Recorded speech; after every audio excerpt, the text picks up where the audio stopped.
Hello, and welcome to Gabe's Faves.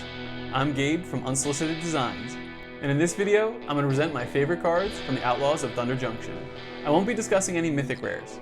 I've already said plenty about them in my report card reviews. Instead, I want to highlight a combination of 7 commons, uncommons, and rare cards.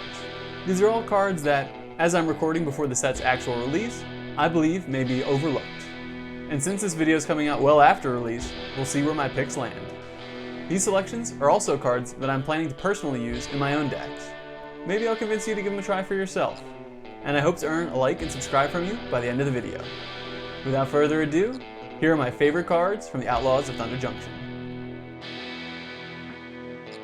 Let's start off with a Boom. For 2 generic mana, you get Boombox, an artifact that says, pay 6 generic and tap it.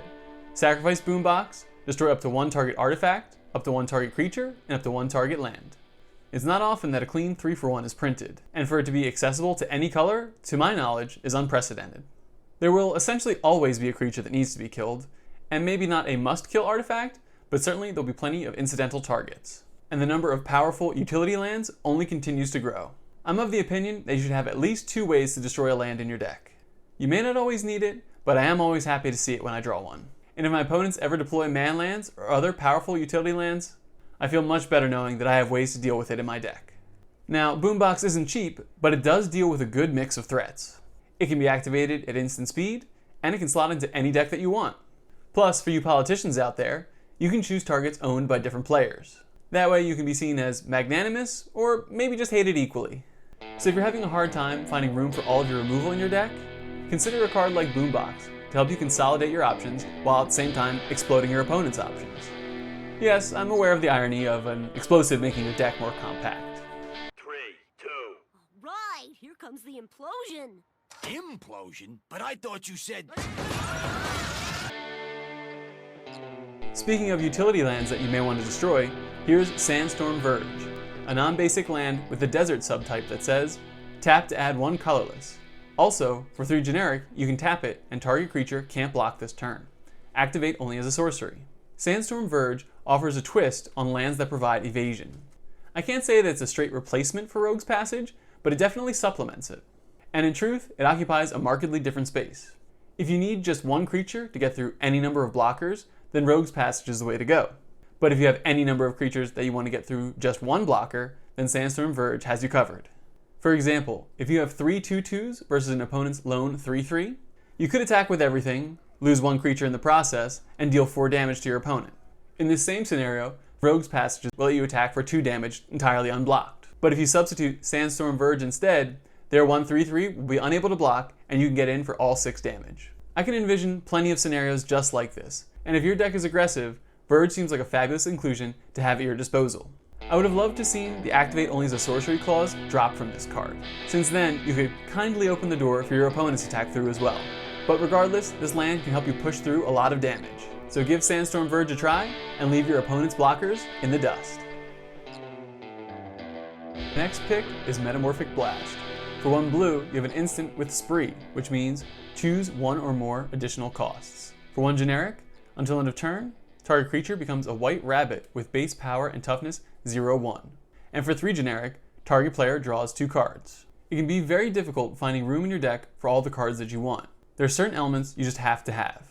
You need to be able to interact with creatures, and you need ways to draw cards. Sometimes you have plenty of one, and not enough of the other. So when you can have access to both in 1 card, it's incredibly valuable and should be given real consideration. Metamorphic Blast doesn't do either part perfectly. You pay 2 and don't directly destroy the creature. And you don't even remove all of its abilities, which is often the case with this type of card. But with 4 combats every turn cycle, your preferred target is likely to get involved at some point. Additionally, paying 4 mana to draw 2 cards is definitely a bad rate. But sometimes you just need the cards. And while I think it helps to look at this card as more of a removal spell that you can pay 3 additional to draw 2 off of, the reality is Metamorphic Blast is one, the other, or both whenever you need it. I think this card can slot into most any deck, but with a little bit of synergy, it can absolutely excel. It can complement any burn or ping-centric deck, and even just a little bit of cost reduction can go a long way. I can easily see this becoming a staple in mono blue decks, and any amount of spell copying or doubling could lead to some massive card advantage. The flexibility of Metamorphic Blast is where the real value lies. And while it's imperfect at either one, it checks 2 critical boxes for deck construction. And at the end of the day, it can be a legitimate 3 for 1. And it only includes a single colored mana in its cost. That makes it incredibly easy to splash. So, if you're craving more card draw, but can't sacrifice your interaction, Metamorphic Blast may be just the change up you need. My next selection is another spree card, Dance of the Tumbleweeds. For 1 generic and 1 green, you have a sorcery that says, for 1 generic, search your library for a basic land card or a desert card, put it onto the battlefield, then shuffle. And for 3 generic, create an XX green elemental creature token where X is the number of lands you control. Ramp spells are an integral part of the Commander format identity. There's always a new option every set, and by and large, they're fairly niche or unremarkable. In my mind, Dance of the Tumbleweeds is a premier choice. Firstly, it plays into a specific land archetype, deserts, and that's reasonably powerful at present. It grants you access to every desert card currently available, but it's also got an unknown potential of whatever desert cards are printed in the future. And as tantalizing as that may be, the options that currently exist are terrific. There are numerous desert cards that act as spells, and that's an excellent thing to be able to tutor up at will. And Outlaws of Thunder Junction brings us the complete collection of desert dual lands. This means that Dance of the Tumbleweeds provides superb mana fixing. Nicer still is an easily overlooked line of text on this card. It doesn't put the land into play tapped. Now, it won't put your dual desert land into play untapped, but certain deserts and all basics will enter play untapped. That, in essence, reduces the mana cost of Dance by 1. And it means you can activate your desert spell lands the turn you tutor them into play if you need to. So all of those elements are why I think Dance of the Tumbleweeds is a premier ramp spell. Oh wait, that's right, there's more text on this card. Doesn't it stink to be late in the game and have a fully developed mana base? All you want to do is draw some action, only to find a ramp spell on top of your library that you don't really need. Well, having your ramp spell double as a 7/7 or who knows how big is a tremendous advantage. The only thing to be mindful of is that the stats on the token are static, meaning they're set at the time that you cast Dance of the Tumbleweeds, and it won't increase if you play more lands after the fact. So Dance can be mana fixing and ramp early, or a beefy creature late. And of course, it can also be both at the same time. I really encourage you to give this card a try. I think it'll have you doing a dance of your own in your seat. My first rare selection is Roxanne, Starfall, Savant. For 1 red, 1 green, and 3 generic, you get a 4/3 legendary cat druid creature. Whenever Roxanne, Starfall, Savant enters the battlefield or attacks, create a tapped, colorless artifact token named Meteorite with, when Meteorite enters the battlefield, it deals 2 damage to any target and tap to add 1 mana of any color.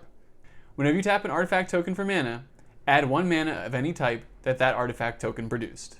We now know what Meteorite would look like if it wasn't colorless. It would come with a 4/3 body, add double the mana, and be repeatable. While that may sound like mocking praise, I do believe this card has a lot to offer. As a baseline, you get a creature, you get to remove a utility creature, and you get a mana rock that sticks around even if Roxanne doesn't. If she does, you get the opportunity to compound that advantage turn after turn. Roxanne can terrorize token and utility creatures, all while acting as a recurring ramp spell. And if you're savvy about it, the 2 damage can finish off a larger creature that's already been damaged in combat. Or you can use the trigger when Roxanne attacks to deter a larger creature from blocking. Already those are some pretty impressive applications. And that's without considering that her meteorites add double the mana, along with any artifact tokens that you can tap for mana as well. As if you needed an excuse to use more treasure cards. Yes, Roxanne doubles their mana since you have to tap the treasure token to activate its ability. Let me just state for the record, I hate that green has started to interact so favorably with artifacts, especially treasures. But that's a rant for another video. For those of you who like to think outside the box, there's some exciting opportunities with Power Stones, one of my personal favorites, Svella, and cards like Skyclave Relic. But you can certainly get more creative than that, and there's plenty of opportunities if you can turn your artifacts into tokens. If you do choose to rock it with Roxanne, I think haste enablers are a must. It may prove difficult to find the right openings to send her into the red zone and generate more meteorites. But it'll be especially difficult if your opponent has a turn to watch her enter the battlefield and prepare accordingly. With haste, Roxanne can enter and swing when your opponents are unprepared. And if she lives until your next turn, she'll be generating 4 mana. Plus, your range of targets should be much wider with 4 damage instead of just 2. The worst thing I think this card has going for it is that it's a 5-drop, and having relatively low toughness at that price. And also the art. The posture and the tone of the art just looks goofy to me, but that's personal preference. I can't wait to try Roxanne, Starfall, Savant, and I think you'll be starstruck too. My next fave is Laughing Jasper Flint. For 1 black, 1 red, and 1 generic, you get a 4/3 legendary lizard rogue creature with creatures you control but don't own are mercenaries in addition to their other types. And, at the beginning of your upkeep, exile the top X cards of target opponent's library, where X is the number of outlaws you control. Until end of turn, you may cast spells from among those cards, and mana of any type may be spent to cast those spells. Just as a reminder, any creature with the types Assassin, Mercenary, Pirate, Rogue, or Warlock are outlaws. So the baseline on this card is that you get to exile the top card of an opponent's library, and if it's not a land, you can cast it this turn. For only 3 mana, I think that's very good. But you also get an oversized 4/3 body to go with it. Of course, being a creature instead of, say, an enchantment means Jasper is that much more vulnerable to removal and wrath effects. But there's more to the story. The clause about outlaws may lead you to believe that Jasper is only good in a dedicated outlaws deck. But as soon as you find a castable creature off the top of an opponent's library, you now have 2 outlaws and will start seeing 2 cards per turn. This advantage will then begin to accumulate more rapidly turn after turn. I was bummed to see that Jasper doesn't let you play lands, but keep in mind that everything else is fair game. That means you get access to your opponent's ramp spells and mana rocks, as well as their removal and card draw to boot. So Jasper may grant you access to effects that your color identity may not normally allow. An added advantage of the way this card functions is that, since you're not actually drawing any extra cards, you can continue to fill your hand with options. And if it turns out you don't like any of the cards off the top of your opponent's library, you can feel just fine letting them fade away into exile, laughing at your opponent's misfortune all the while. Hey, I think I understand why this card has the name it does now. I love building decks. There are so many interesting choices and interactions to consider. And one of the few things more exciting than getting to cast the spells you've lovingly selected is casting them twice. My final fave of the video is Lilah, Undefeated Slickshot. For 1 blue, 1 red, and 1 generic, you get a 3/3 legendary human rogue with prowess.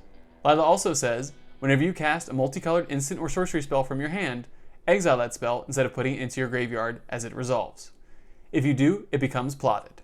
Being plotted means you can cast this spell on a later turn, but only as a sorcery, and without paying its mana cost. I think Lilah's ability to let you plot your instant and sorceries is better than copying them. You get to trigger any on-cast abilities that copying normally wouldn't do. Lilah lets you double dip on the trigger if the card is already in play, and she gives you the freedom to cast your spells the first time around, even if you aren't as established as you'd like to be. Holding back cards in your hand for just the right moment can suck a lot of joy out of playing the game, and Lilah, Undefeated Slickshot, can help you mitigate that. Her trigger isn't even limited to once per turn. That means you can chain off a host of instant spells on your opponent's end step, and then unload them all again on your turn. And all this for a simple 3 mana investment. Like Jasper, Lilah is vulnerable, being a creature, but she provides an uncanny amount of value for the cost, and even lends herself to being cast and having an instant or sorcery follow-up immediately afterwards. That way guaranteeing some amount of payoff. Restricting you to multicolor instants and sorceries is a pretty low bar to clear, but one major drawback I can see is that there's really only one option that generates treasure token or additional mana. That hampers you from getting a truly insane amount of value out of this card, but you can still set up an epic storm turn with all the spells you've accrued. In a format like Commander, burn strategies are difficult to pull off with 120 life to eat through, but you can effectively double the damage your spells would deal by casting them twice. It's almost like cutting your opponent's life total in half. Almost. There are a lot of options if you stick to a blue-red combination, but I'm most excited to incorporate Lilah into a deck with some additional colors. When constructing your own deck, just keep in mind that plotting only lets you cast spells as a sorcery. So if you want to include counter magic, you aren't going to be able to get the same value out of them on the second cast. Over my years, I've learned to enjoy the experience of just playing the game. And if you get to do your thing with Lilah, Undefeated Slickshot, you'll feel like a winner even if you lose. You might not hit me. This range and this caliber, even if I miss, I can't miss. There you have it, my favorite cards from the Outlaws of Thunder Junction.